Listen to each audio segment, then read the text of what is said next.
I've been talking a lot lately about the spiritual side of paganism.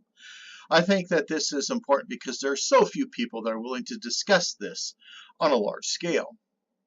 Our personalities drive us to be someone that we are proud of. We strive to be the best that we can be. But there comes a dangerous aspect to this mentality, and that is ego.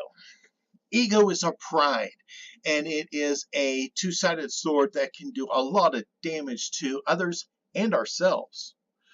So great control of our ego is needed. I am guilty of letting my ego have control over my life at times. Moments I have said things that I should not have said. If you can't admit that you have had problems with your ego in your past, there is really no point in continuing this video. A person can be proud of themselves for many reasons, and most of them are healthy reasons as well.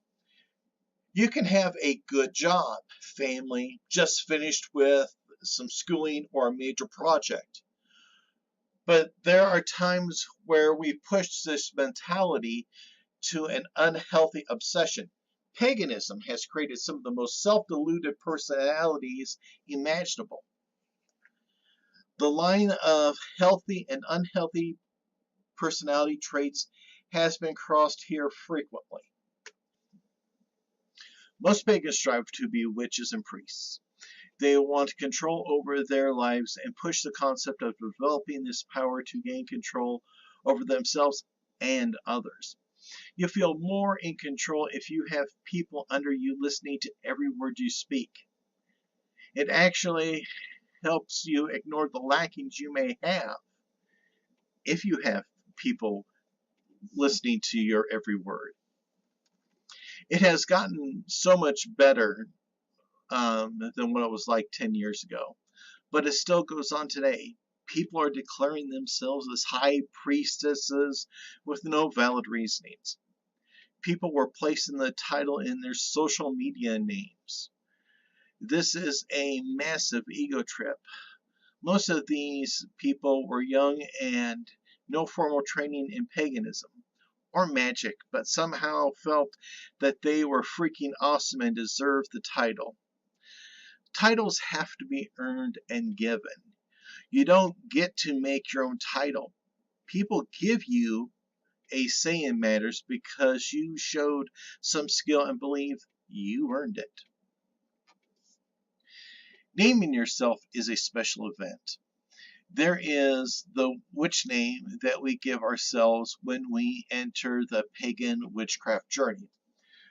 Due to the popularity of one author, most of these names have one of these three words in it: silver, raven, wolf. There are some interesting names out there, but the overuse of keywords so people would fit in is amazing. I go by Blue. My YouTube channel is Blue Sage, but my full witch name is Blue Sage Dragon. Blue is my favorite color. Sages work with knowledge, and dragons are my favorite mythical creatures. Does your name reflect who you are or who you want to be?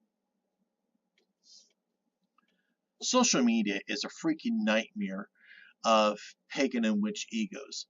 Social media has made it very possible for the pagan community to communicate and know more people like us. However, it is a platform for egos to explode in. Such as the fake titles and corny names, personalities can go crazy if left unchecked. Being online for many is their only way to work out stress and anger. These people are more belligerent and aggressive. I used to be a very aggressive person just a few years ago, but age and education has calmed me down considerably.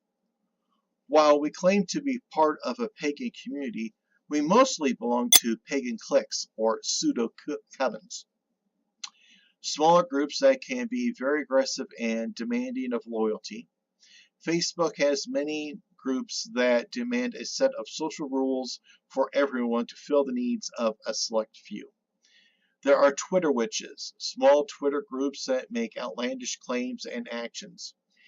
Egos go unchecked because in many of these formats there is no way to say, hey, calm down. These ego groups of pagans and witches can shape and twist paganism in ways that many of us do not like. Many groups in Facebook are controlled by Wiccans that declare that the Wiccan Rede is law and not advice. Those that disagree are banned. Wicca is just one denomination of paganism, and so their rule doesn't apply to other traditions. But these people actually are pushing it to cover all paganism. So they will say, even though you are a druid, the Wiccan Rede applies to you. Fake statuses run rampant on Facebook and all social media platforms. People create fake schools and professions to make themselves look more important than what they really are. Yesterday, I looked at a former friend's profile that took some Lori Cabot classes. So she calls herself a Cabot priestess. I clicked the link and it is a fictional status with only one like. Then she claimed that she studied at the Cabot Academy of Witchcraft, which only has 4 likes. Neither have any images to make it look real. This person's ego is so needy validation so badly that they created fake credentials to satisfy themselves. The only person you have to please is yourself. Life is difficult, and so by living life, you are validating your own existence. Creating these fake personas and statuses mean that you are living a lie. You are escaping reality to make it easier on yourself. Are you happy with yourself? Are you living a lie? Does your social media life even come close to reality? Are you in control of your ego, or is your ego in control of you?